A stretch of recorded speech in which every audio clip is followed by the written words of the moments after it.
Guten Morgen, liebe Leute.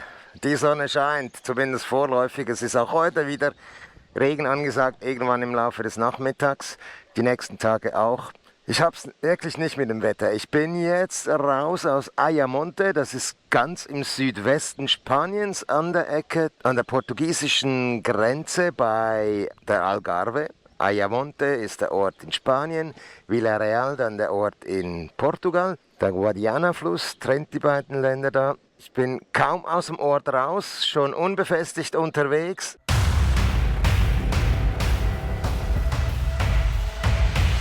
Wie im Wilden Westen. Keine befestigte Straße durch den Ort El Rocío. Das Wetter sieht im Moment wieder viel besser aus. Ah, ist das schön. Ich fahre genau mitten rein. Bin jetzt nicht sicher, wie gut diese Idee war.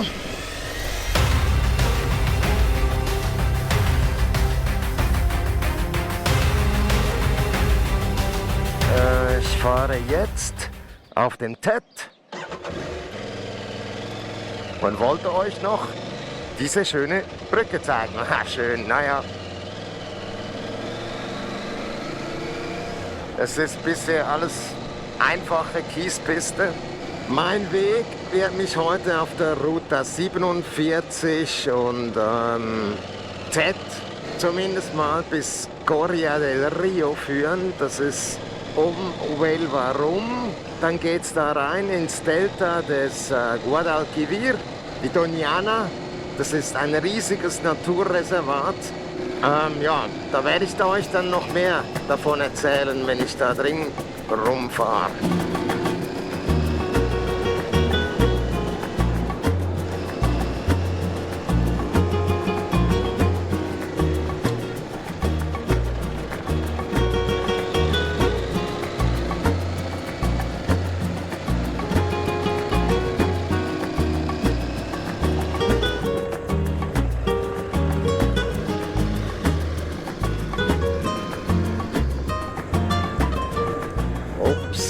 Ups. Plötzlich hat sich das ein bisschen gewandelt.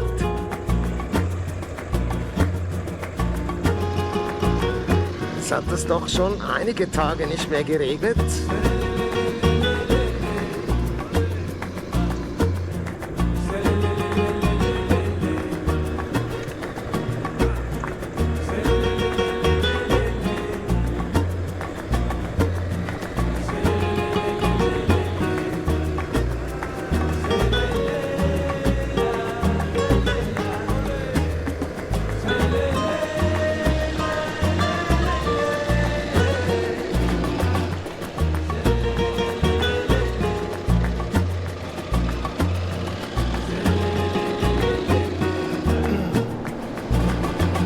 Was bin ich jetzt? Etwa knapp 10 Kilometer, 8 vielleicht von der Küste weg.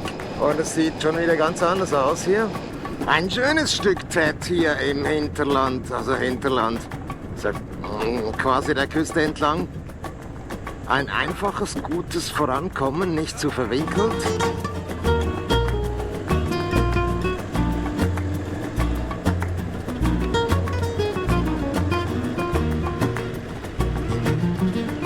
Der zieht einfach mal rüber, ohne zu gucken. Jetzt hat er geguckt, genau. Jetzt aber kann man wieder ein Stück, was ein bisschen unruhiger ist. Das sagte ich doch eben, nicht so verwinkelt.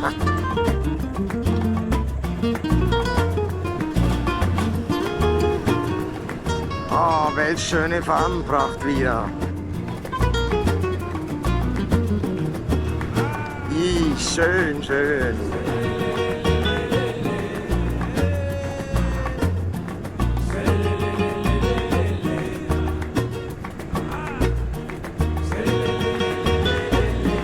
Das ist geil. Oh, wie schön.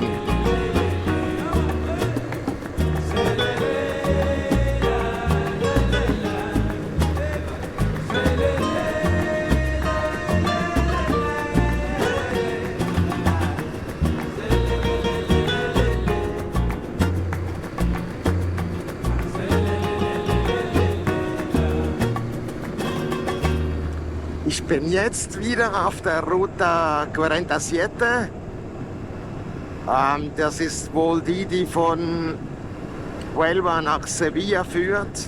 Gleich wird es dann geteilt sein mit dem Z, der dann eher in meine Richtung führt, Richtung Almonte, El Rocío, Coria del Rio.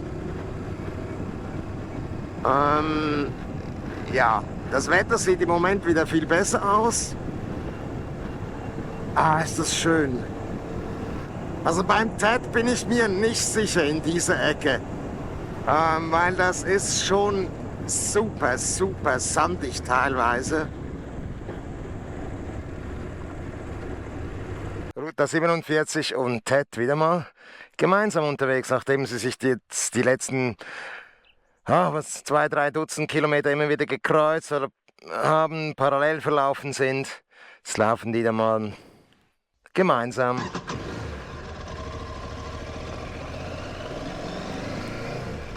So, es ist jetzt zum ersten Mal, seit ich in Spanien bin, zum zweiten Mal, da wie ich nach Saragossa reingefahren bin, war es auch 27 Grad.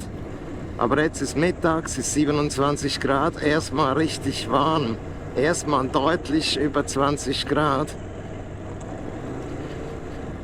Da vorne geht es dann wieder auf der Straße und dann bleibe ich wohl bis Almonte auf der Straße. Weil wie gesagt, Sandpassagen da, die gibt es da zuhauf. Da habe ich viele Videos gesehen, die möchte ich nicht fahren.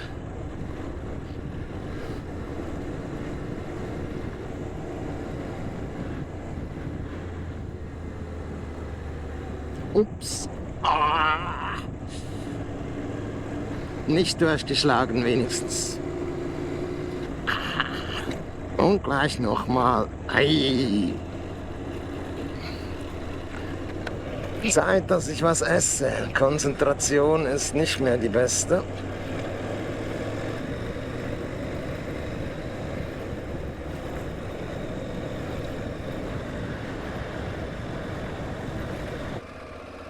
Ein ganz spezieller Ort.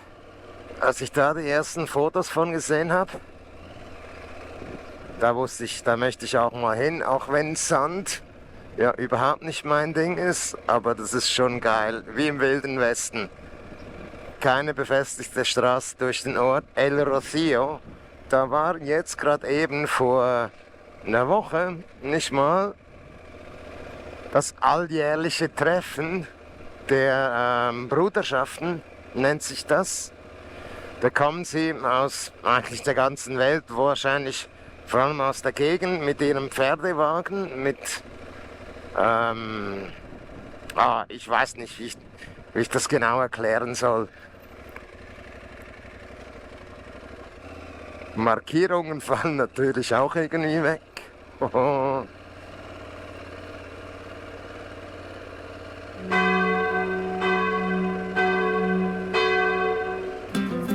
Ist hier Kreisverkehr? Keine Ahnung, ich habe jetzt nichts gesehen.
Da drüben haben wir sie nochmal, die Nuestra Señora de, boah, wie heißt die nochmal? Ach, ich weiß nicht, ich bin schlecht in Kirchen, aber hübsch ist sie. Und da findet alljährlich dieses Treffen statt. Also der Ort hat irgendwie wohl 700 Einwohner, wurde mir erzählt oder habe ich gelesen, unter dem Jahr. Und an diesem Wochenende, also vor ein paar Tagen, da waren 100.000 Leute hier oder mehr als 100.000.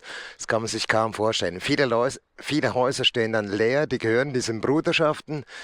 Ja, die kommen nur zu diesem Fest hierher. Das ist schon speziell. Und hier haben wir die Doñana, habe ich heute Morgen mal was kurz davon erzählt. Das ist eines oder war eines der größten Wasser- oder Sumpfgebiete Europas, 540 Quadratkilometer. Da war auch mal, ich glaube, ein Chemieunfall vor 15 Jahren, wo dann viele Vögel gestorben sind. Das Wasser wurde verseucht. Ich weiß nicht, wie weit sich der schon erholt hat wieder, der Nationalpark. Man kann jetzt da Richtung Coria del Rio fahren, das mache ich jetzt. Da gibt es eine kleine Fähre, da passen 2, 3 Autos drauf und ein paar Mopeds. Das mache ich, das weiß ich, dass es gibt. Und wenn nicht, wenn die nicht fahren, dann fahre ich auch hoch bis Sevilla. Das ist dann nicht mehr viel weiter, aber ja.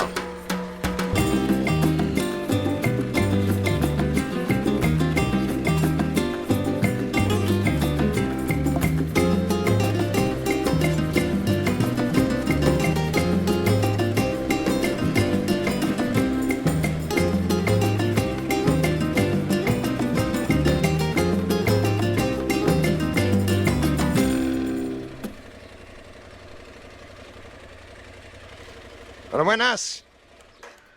¿Se pago en el barco? Ah, vale. ¿De Galicia? ¿Yo de Galicia? No, Suiza. Suiza. Más o menos, está al lado, ¿no? Suiza, ¿no? Está ahí, más lejos. Suiza en Francia, pero Sí, en Francia, ¿no? sí. Galicia, ¿no? Y pero escucha bien, aunque no De Galicia, viene de Galicia. No, de Suiza.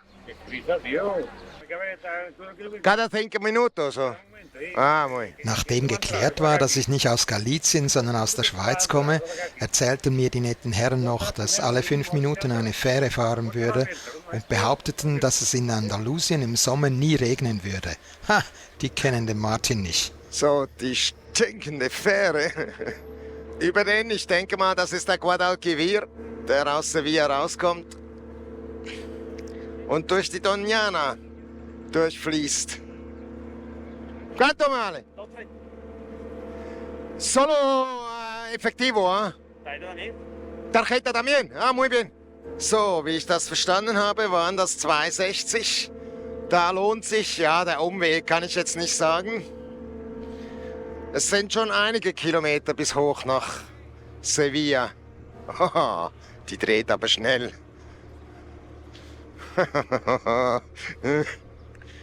Gucken, dass mir nicht schwindelig wird. Das geht ja ratzfatz. Keine Zeit für Fotostopp.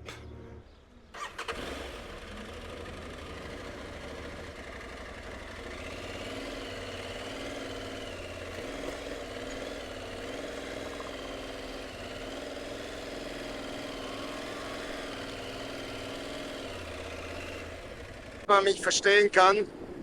Es ist unglaublich viel Wind hier. Da drüben, da sieht man 3 Regenzellen, da blitzt es auch. Ich bin von Minute zu Minute am Abchecken, in welche Richtung ich weiterfahre, weil das ist super lokal. Das ist der Ted, der hier Land kommt. Ich habe schon 2, 3 Varianten davon weggemacht. Ja, wenn ich viel Glück habe, komme ich da vorne links dran vorbei.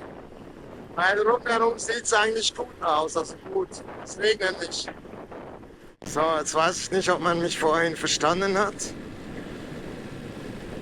Also hier auf diesem Steg möchte ich echt nur fahren, wenn es trocken ist. Und da gerade eben vorne weg, da hat es wieder geblitzt. Gucken, dass man nicht die falsche Spur erwischt, weil die sind eingebrochen teilweise. Was heißt das jetzt hier runter? Auch so. Auch echt abenteuerlich und soft. Oh. Das wäre auch wieder einfacher gegangen. Shit.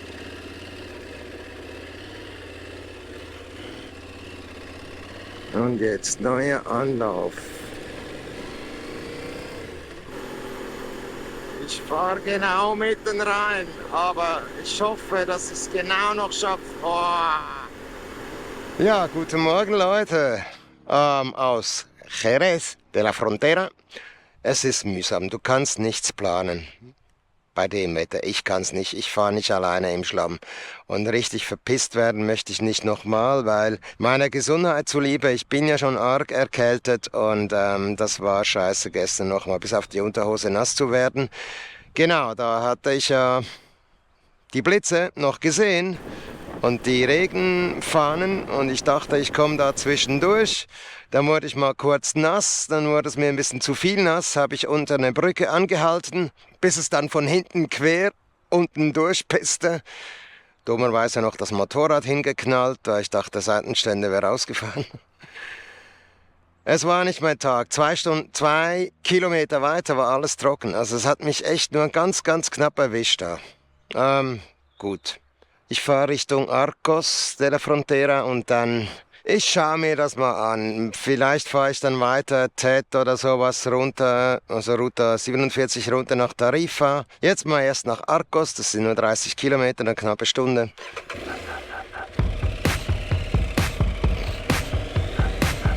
Also das, was mir jetzt das Navi vorgeschlagen hat, geht schon mal nicht.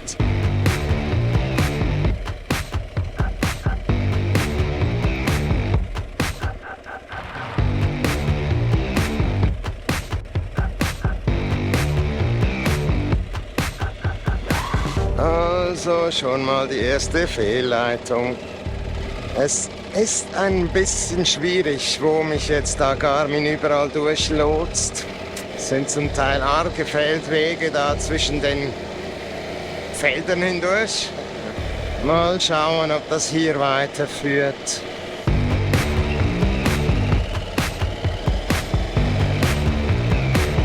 Na, bin ich jetzt nicht sicher. Das ist nicht der Track.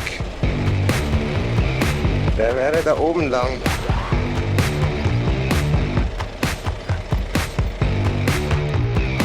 Na, schauen wir mal.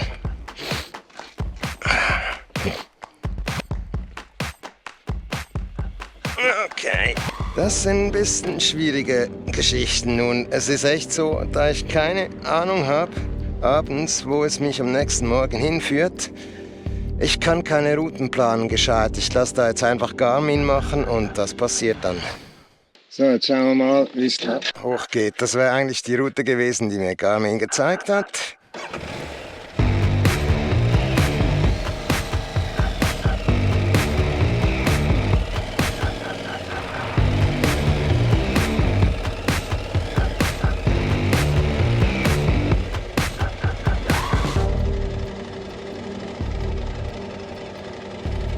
Ah, das passt mir nicht. Zu viel Gestrüpp und nee. Jetzt machen wir da den Versuch in diese Richtung.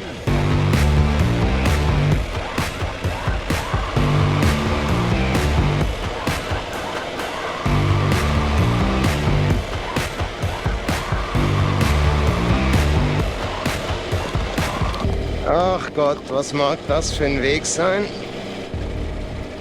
Out in the bushes.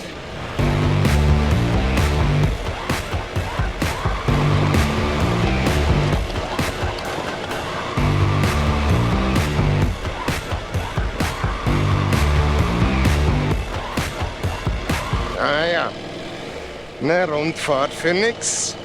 Komme ich am Ende wieder am genau gleichen Ort raus, wo ich rein bin. Ah, Mann. Ich bin jetzt irgendwo zwischen Arcos de la Frontera und Benalup de las Casas. Ja, irgendwie glaube ich, so heißt das. Ich komme da zum Teil von einem recht groben Stück gerade eben. Und ja, grob. Ja, wenn es nass ist, kaum fahrbar, weil es sehr erdig und mit großen Dellen drin. Jetzt von da kommt die Route 47, geht da lang und die werde ich jetzt auch fahren und dann vielleicht noch ein Stück abkürzen, Tet, da wo die Route 47 dann auf die Straße geht.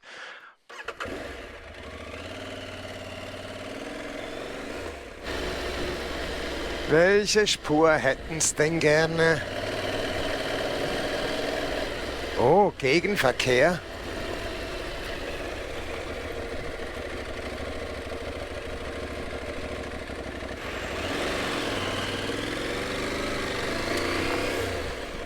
Lieber grad schon hier. Ja, ihr seht, wenn's nass ist, kann das hier richtig eine Herausforderung werden. Und gestern zum Beispiel war ja nass. Also es ist nicht so abwegig, auch hier regnet es in Andalusien. Auch wenn man den Medien zufolge das nicht so mitbekommt. Das da vorne ist hübsch.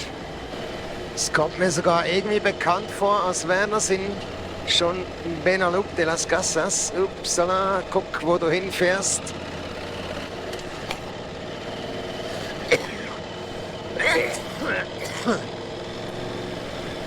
Ich hatte schon Mittag gegessen und jetzt noch eine Mücke zum Dessert.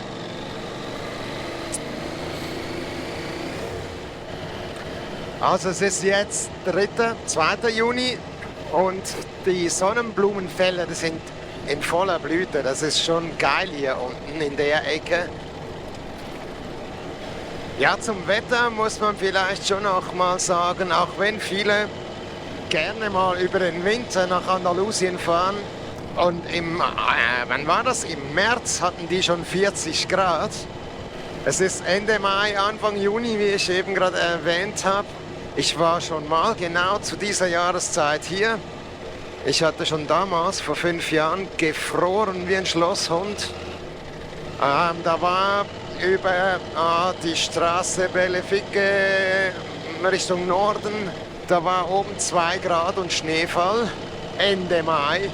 Die Autobahn über die Sierra de Guadarrama nördlich von Madrid wurde damals gesperrt wegen Schneefall. Also Spanien kann durchaus für böse Wetterüberraschungen oder extreme Wetterüberraschungen gut sein. Oder irgend so ein Gitter passiert, jetzt geht's da die Wiese hoch.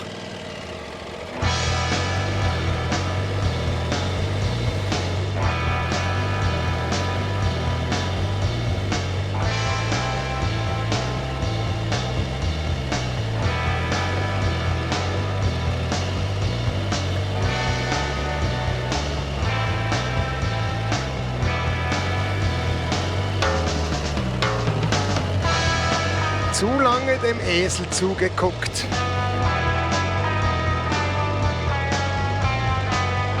Und dann auch noch Gegenverkehr, speziell hier.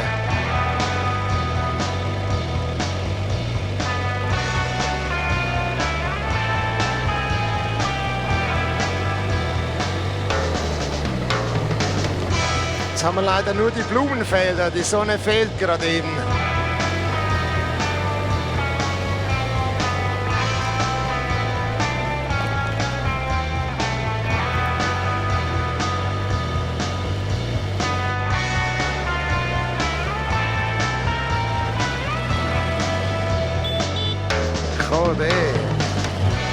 Da hinten scheint was los zu sein. Schon eben gerade 2 Autos hoch.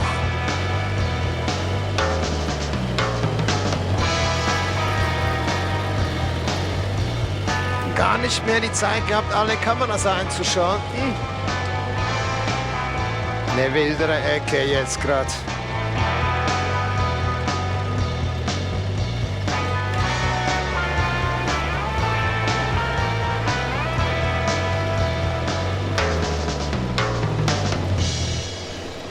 Okay.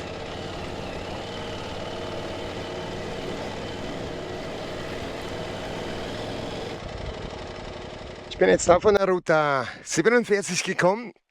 Gab mal wieder ein kurz heftiges Stück. Ist nicht immer nur für Anfänger, muss ich sagen. Also ich hatte jetzt noch kaum eine wirklich kritische Situation. Bin auch nicht ganz mehr Anfänger, aber auch nicht super Profi. Anyway, da geht die Route 47 auf Asphalt weiter. Da geht der TED lang, Asphalt. Welche Route mache ich jetzt? Was hier oben so schön thront, ist Alcalá de los Gazueles. Und irgendwo da müsste ich nun auf den Ted treffen. Wenn ich nicht ganz falsch liege. Ne, ist noch nicht so weit.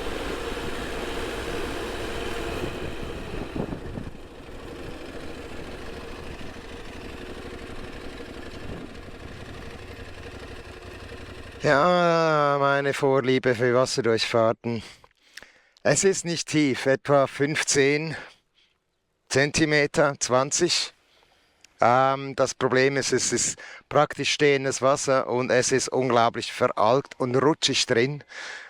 Ich bin jetzt zweimal durchgegangen, bin dann noch 200-300 Meter zu Fuß weiter. Es ist Flussbett eigentlich, aber das wäre alles machbar. Aber jetzt da, ich tue mich super schwer, ich lasse es bleiben. Das Blöde, wenn ich die Maschine hinlege, habe ich null Stand. Ich kriege die nicht mehr hoch alleine, zumindest sicher nicht. Da rutsche ich mit den Füßen weg. Das ist wie auf Eis oder Schnee. Wenn du keinen Widerstand hast, kannst du es vergessen, die Maschine aufzuheben. Deshalb, ich bin alleine und lass das deshalb. Hola, buenas.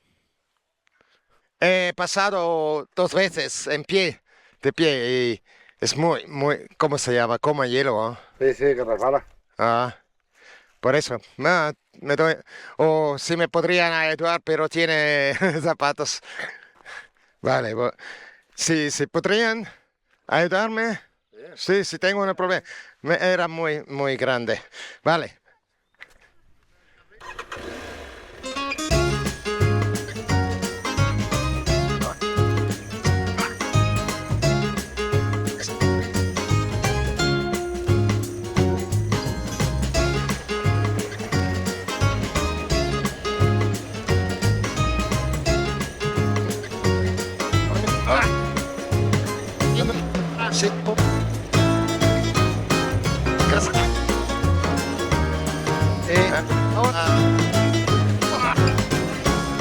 Muchas gracias, Perone. Nada, nada.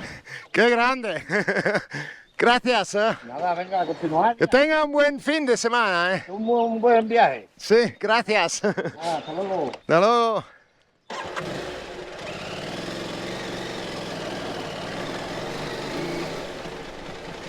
Ja, das war jetzt die Rettung mit dem Stein, weil da hätte sie hingeworfen. Ich war echt nur, wie wenn du auf dem Eis stehst mit 2 Zehenspitzen.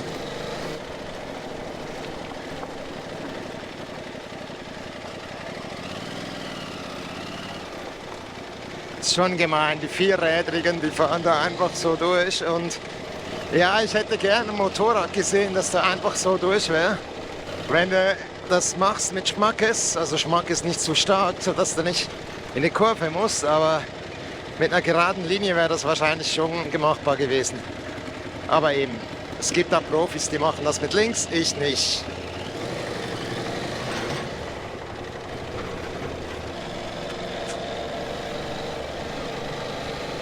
Oh, jetzt bin ich nass. Und zwar von innen. Das hat jetzt gerade eben super cool ausgesehen von der Straße oben. Dachte ich, mache ich doch mal den Abstecher. Jetzt bin ich da auf dieser Piste. Der Einstieg war schon eher grober Schotter. Ich bin mal gespannt, wie das weitergeht.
Jetzt nicht sicher, wie gut diese Idee war.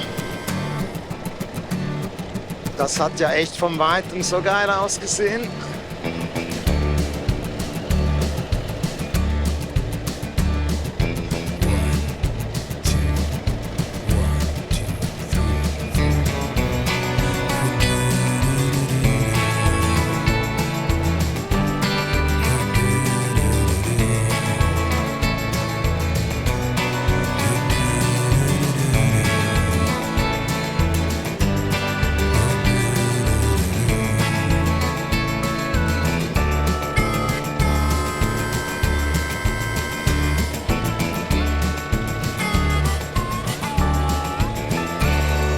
ist mir eine Spur zu wild. Das sieht vor allem nicht so aus, als würde hier durchgängig gefahren. Okay, lassen wir das bleiben. Da wäre ich rausgekommen, wenn ich rausgekommen wäre. Ja, ich weiß nicht genau, wie das hier unten so läuft mit diesen Fincas und abgesperrten Toren, was da genau fahrbar ist oder nicht. Das glaube ich nicht, dass man das befahren darf. Nun ja, bisschen seltsam, weil hinten hätte man schon einsteigen können. Benalup, Casas Viejas. Da drüben, da geht der Ted weg. Nach mir die Sintflut mal wieder, so wie es ausschaut. Lieber nach mir, aber ich möchte da nicht hämisch sein. Bin einfach froh, wenn es mich heute nicht erreicht. Komischerweise ist da in den Bergen drin, wo die Gewitter angesagt gewesen sind, nichts zu sehen. Und da, wo schön angesagt gewesen wäre, regnet's. Ach was, ich fahre jetzt mal Ted Richtung Tarifa.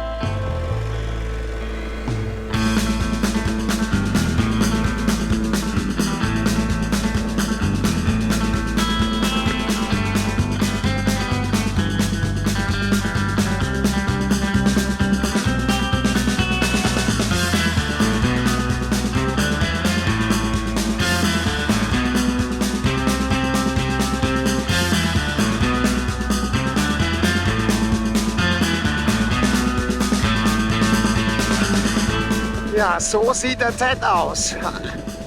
Sehr schaukelig. Das löst mir wieder sämtliche Schrauben vom Spiegel hier. Da waren erst 7, 8 Kilometer, da konnte man nicht über 100 drüber fetzen. Eine breite, gute Piste, hart. Und plötzlich sind dann aber irgendwelche Löcher drin, da muss man echt aufpassen. Und jetzt ist gerade... Ja, also wenn das nass ist hier, ich weiß nicht. Man sieht ja auch die Spuren. Die Gräben sind dann, oder Löcher vorhin, beinahe knietief. Da muss man also schon aufpassen. Hier jetzt einfach rüber zu fetzen, naja, viel Spaß.